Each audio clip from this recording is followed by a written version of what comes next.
UP में दो लड़कों ने भाजपा को चटाई धूल, नहीं हुआ 400 पार। बीजेपी को नहीं मिला रामलाला का आशीर्वाद, अयोध्या में हुई शर्मनाक हार। भाजपा के साथ यूपी में हुआ बड़ा खेल, मोदी, योगी और अमित शाह पर अकेले भारी पड़े अखिलेश। उत्तर प्रदेश में बीजेपी की सरकार है, फिर भी यहां जादू सपा और इंडिया गठबंधन का चला। यूपी की 80 सीटों में से बीजेपी महज 33 सीटें ही जीत पाई और इंडिया गठबंधन ने 43 सीटों पर अपना जीत का परचम लहराया। 2 सीटों पर आरएलडी को जीत मिली है। उत्तर प्रदेश में मोदी, अमित शाह और योगी पर अकेले अखिलेश यादव भारी पड़े हैं। इस बार समाजवादी पार्टी ने यूपी में 62 सीटों पर उम्मीदवार उतारे थे और कांग्रेस ने 17 सीटों पर चुनाव लड़ा था। सपा ने 37 सीटें जीती हैं और कांग्रेस ने 6 सीटों पर जीत हासिल किया है। इस चुनाव में बीजेपी को सबसे बड़ा झटका यूपी में लगा है। चुनाव में नारे लगाए जा रहे थे कि जो राम को लाए हैं हम उनको लाएंगे, लेकिन बीजेपी अयोध्या में ही चुनाव हार गई है। चलिए आपको बताते हैं कि कैसे मोदी, योगी और भाजपा को इस चुनाव में मुंह की खानी पड़ी है। लोकसभा चुनाव के नतीजे आ चुके हैं और चुनाव के परिणामों ने भाजपा के किए कराए पर पानी फेर दिया है। इंडिया गठबंधन ने इस बार एग्जिट पोल को भी पूरी तरह फेल कर दिया है। भाजपा जहां अब की बार 400 पार चिल्ला रही थी, वो महज 242 सीटों पर ही सिमट गई है। पिछले लोकसभा में बीजेपी को 303 सीटों पर जीत मिली थी और अकेले दम पर सरकार बनाई थी, लेकिन इस बार भाजपा बहुमत के जादुई आंकड़े 272 सीटों से 30 सीट दूर है। लेकिन एनडीए को पूर्ण बहुमत मिला है। हालांकि सरकार बनाने का असली खेल अभी बाकी है।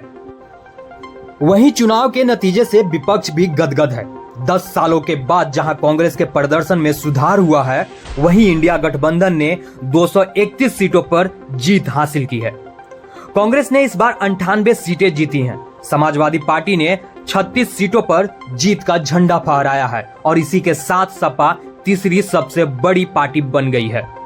वहीं ममता बनर्जी की तृणमूल कांग्रेस ने 29 सीटें जीती है। डीएमके को 22 सीट और शिवसेना यूबीटी को 9 सीटों पर जीत मिली है। अब देखना होगा कि इंडिया गठबंधन विपक्ष में बैठता है या सरकार बनाने का दावा पेश करता है। इस चुनाव में सबसे बड़ा खेला उत्तर प्रदेश में हुआ है। यहाँ के नतीजे हैरान कर देने वाले हैं। एग्जिट पोल्स में उत्तर प्रदेश में लड़ाई एक तरफा दिखाया जा रहा था। सभी एग्जिट पोल में बीजेपी को करीब 70 सीटें दी गई थी, लेकिन रिजल्ट का तेवर अलग ही दिखा। जिस अयोध्या में राम मंदिर को लेकर बीजेपी ने इतना प्रचार प्रसार किया, वहां से 3 बार के सांसद रहे बीजेपी के लल्लू सिंह को सपा के अवधेश प्रसाद ने करीब 55,000 मतों से हरा दिया है। फैजाबाद सीट के नतीजे ने सबको हैरान किया है। हर किसी के मन में यह सवाल है कि जहां बीजेपी ने राम मंदिर बनवाया, वहीं बीजेपी कैसे हार सकती है।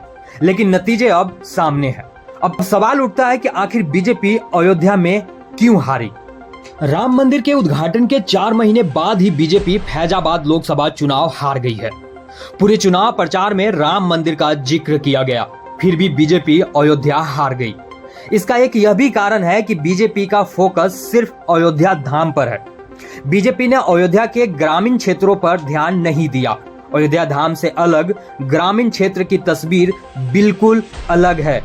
अयोध्या में राम पथ के निर्माण के लिए जमीन का अधिग्रहण किया गया। कई लोगों के घर, दुकान तोड़े गए और लोगों को मुआवजा भी नहीं दिया गया। इसकी नाराजगी चुनाव परिणाम में साफ नजर आ रही है।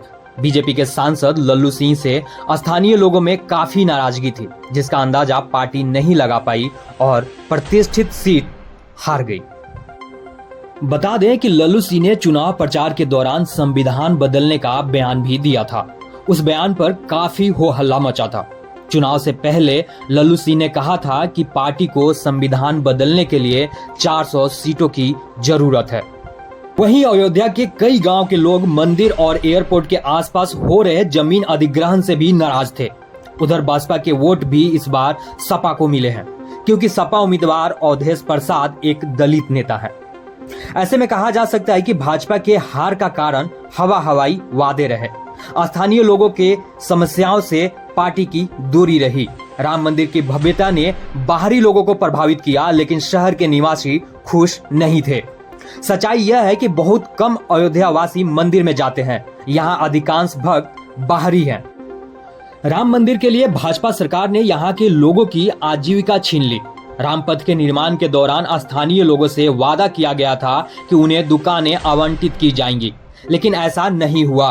बस यही मुद्दे बीजेपी के असली हार के कारण रहे। वो कहते हैं ना, भूखे पेट भजन ना होई गोपाला। यही कहावत बीजेपी के लिए सच हो गई और अयोध्या की जनता ने बीजेपी को धराशाही कर दिया। बहरहाल चुनाव के परिणाम पर आपकी क्या राय है, हमें कमेंट कर जरूर बताएं।